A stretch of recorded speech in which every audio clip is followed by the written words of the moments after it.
हमारे पास 100 रुपए थे घर पे मुश्किल से। मैं बाहर जाती, सामान लेके आती, ओनली दूध और ब्रेड लाके हम खा के अपना समय गुजार लेते थे। पर भगवान को यह भी मंजूर नहीं था। एक दिन मेरे हस्बैंड का एक्सीडेंट हो गया। वो अब काम पर भी नहीं जा सकते थे। मैं क्या करूं कि मैं अपने घर वालों की मदद कर सकूं? जो सर पे ये बोझ है कर्जे का, इसको मैं कैसे कम करा सकूं? तो मैंने सबसे छुपकर रात के 2:30 बजे उठकर माथे पे बिंदी, सर पे पल्लू, बदन पे साड़ी, यही सोच रहे हो ना कि अगर एक लड़की ऐसी है, एक औरत ऐसी है, तो पक्का वो देहाती गवारी होगी, उसको कुछ आता नहीं होगा, वो कुछ कर ही नहीं सकती। But you are wrong here. Every woman who is wearing a sari, who is putting bindi, who is applying sindoor on his head, she is not an illiterate girl, not an illiterate woman. She is educated, she is an educated woman, and she can teach, even she can rule over this country. She can teach, she can motivate to others. नमस्कार दोस्तों, मेरा नाम है यशोदा, जिसको आप सभी देहाती madam के नाम से जानते हैं। और ये देहाती नाम मुझे कैसे मिला, क्यों मिला और मैंने ये क्यों सोचा? तो दोस्तों, मेरे जीवन की शुरुआत होती है उत्तर प्रदेश के कौशाम्बी जिले के एक छोटे से गांव गोसैमलपुर से। मेरा जन्म 1994 ईस्वी में हुआ।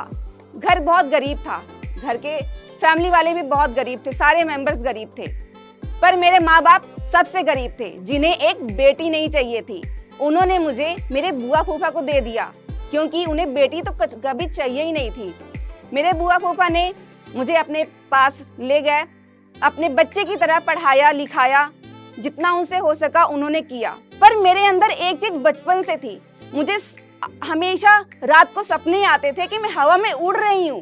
पता नहीं क्यों, कुछ समझ नहीं आता था आखिर वो क्या था कि मैं हवा में उड़ सकूं। तो मेरे बुआ फूफा उस 1 साल की लड़की को लेकर अपने साथ चले गए और वहाँ पे उन्होंने मेरी शिक्षा करवाई। उन्होंने मेरी पहला एडमिशन शिव शक्ति नामक एक स्कूल में करवाया और वहाँ पे मेरी शुरू की शिक्षा हुई।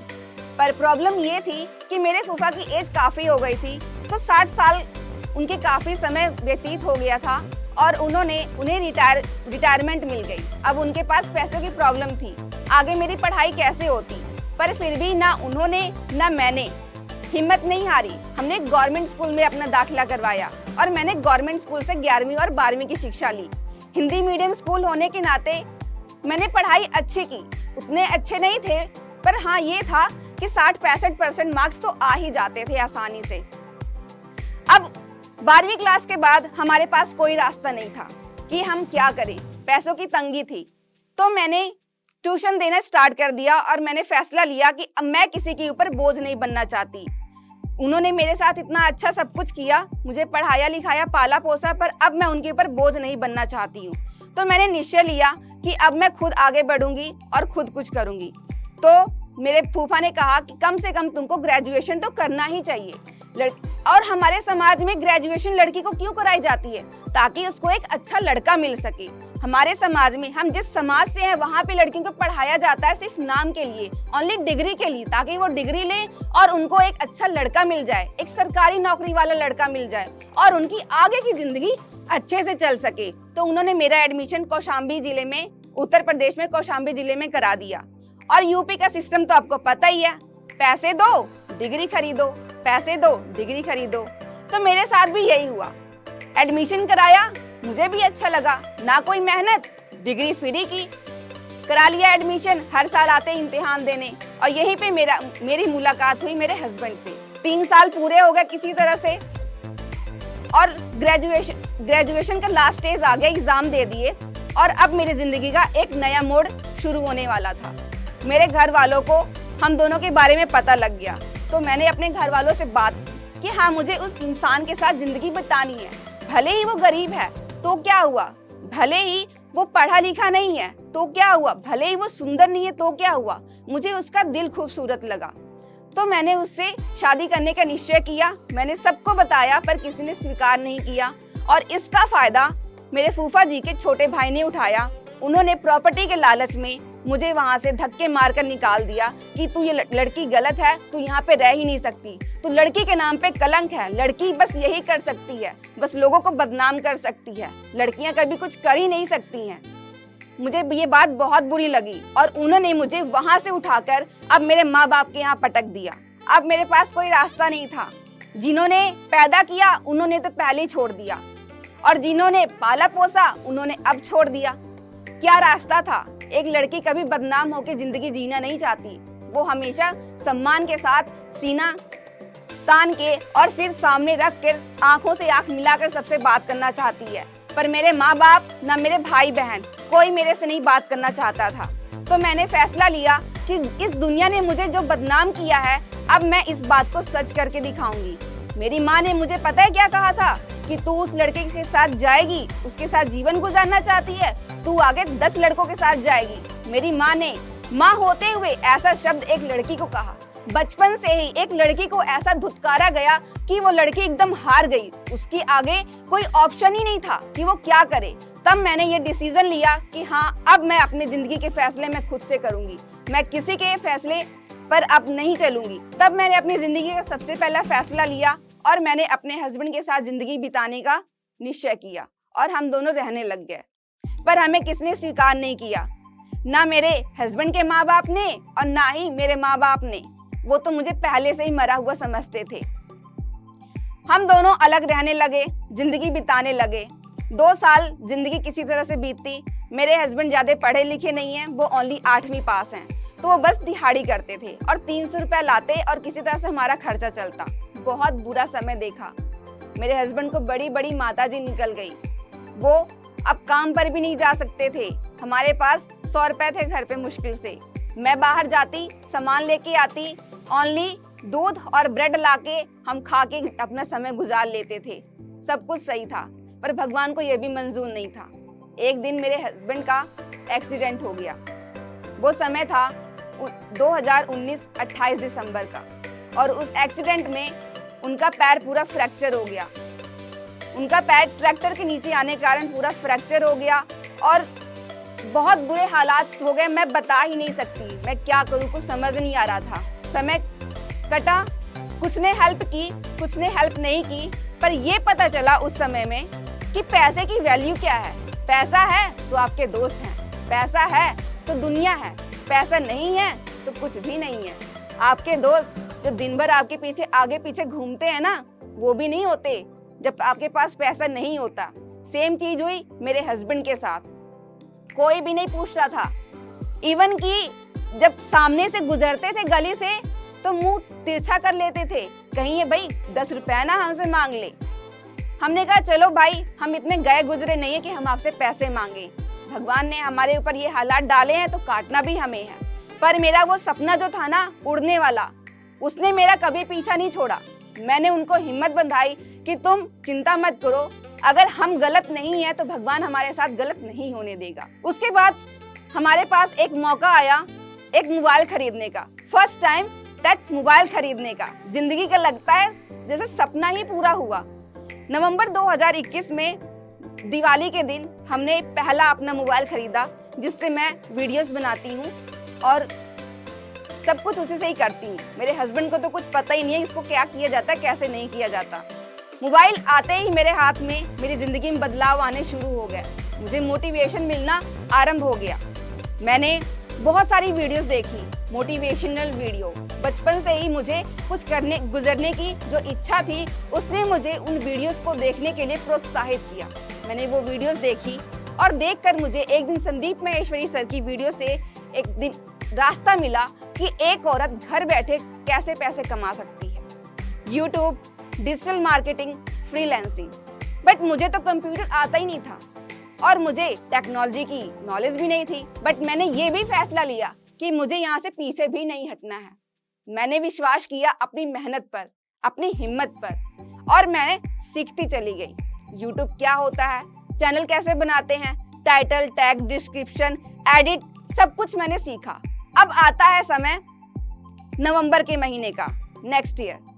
अब मेरे अंदर एक फिर से वो जो कीड़ा था ना कुछ करने का, वो दिमाग मेरा खाए जा रहा था कि तुझे कुछ करना है, कर कर कर।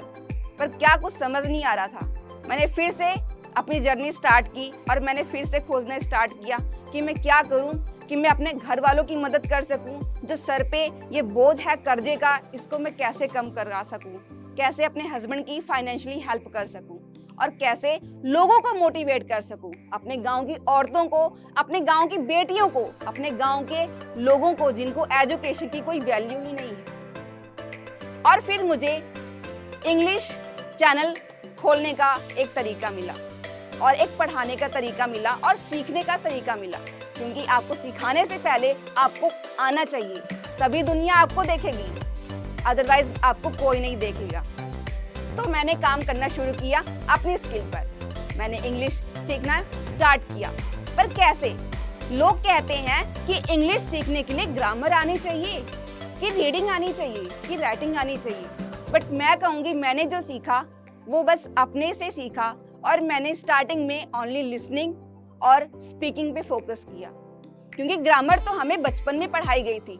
हर बच्चे को जो कहता है मैं इंग्लिश नहीं बोल सकता और वो पढ़ा है, उसने सब कुछ सीखा है, बट उसने कभी फोकस नहीं किया। अगर वो अपनी बचपन की पढ़ाई पे फोकस कर लेना तो उसे कभी असफलता नहीं हासिल होगी।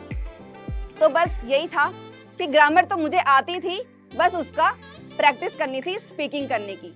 तो मैंने वो करना स्टार्ट किया और करते करते करते करते जब 1 महीना हो गया तब लगा कि हाँ, अब मेरे अंदर इतना कॉन्फिडेंस है कि मैं कुछ कर सकती हूँ। तो मैंने सबसे छुप कर रात के 2:30 बजे उठकर जो गली की लाइट होती थी वहां से उसका बल्ब लाती और कार्डबोर्ड का एक मैंने लाइट का अरेंजमेंट किया था, उसमें वो होल्डर में बल्ब लगा के उसके सामने बैठ के अपनी वीडियोस बनाती थी, बेड पे ही बैठ के। ठंडी का मौसम था।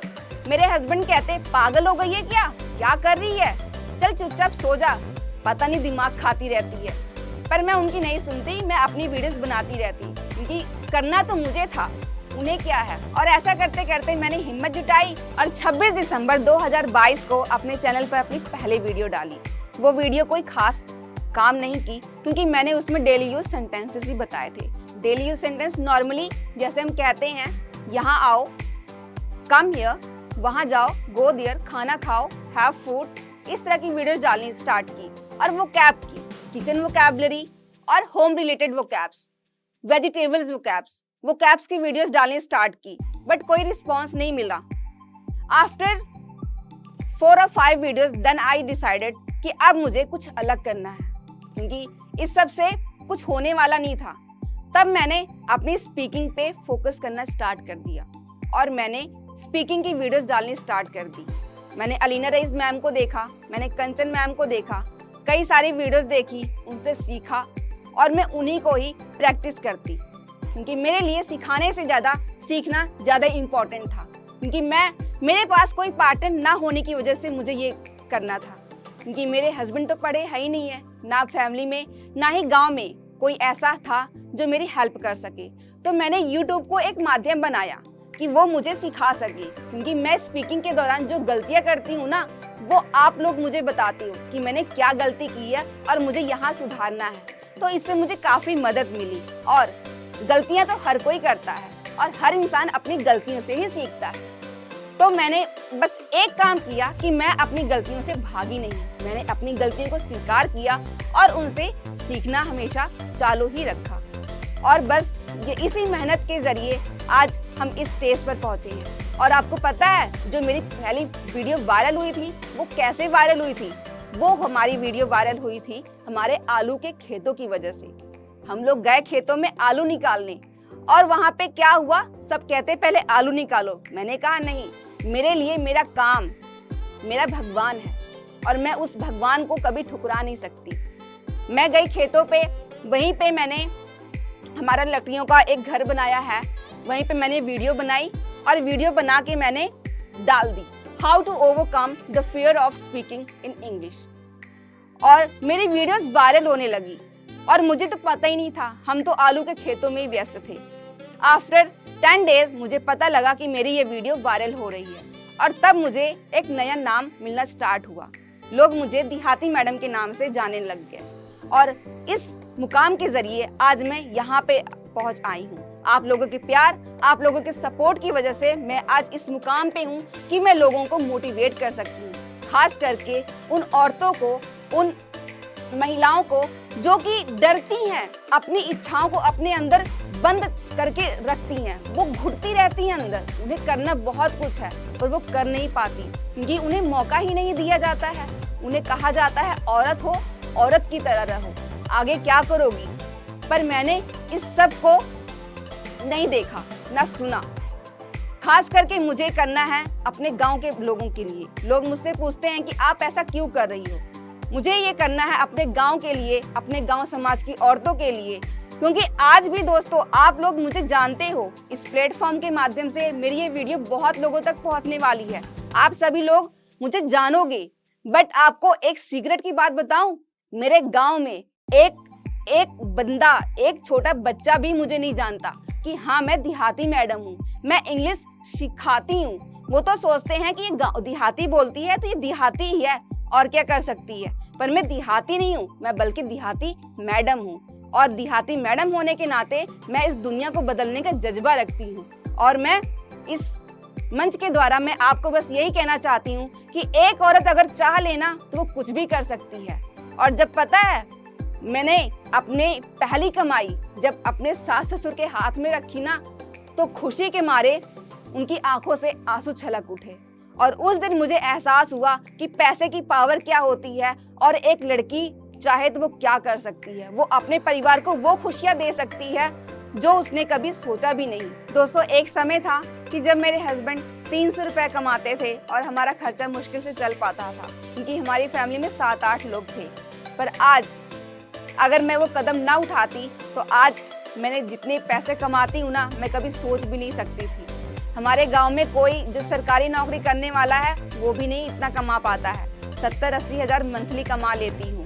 और आपको पता है जो सफर मैंने उस 0 सब्सक्राइबर से शुरू किया था, आज वो 1,40,000 सब्सक्राइबर होने के मुकाम पर पहुंचने वाला है। और ये सब पॉसिबल हुआ है आप सभी लोगों की वजह से।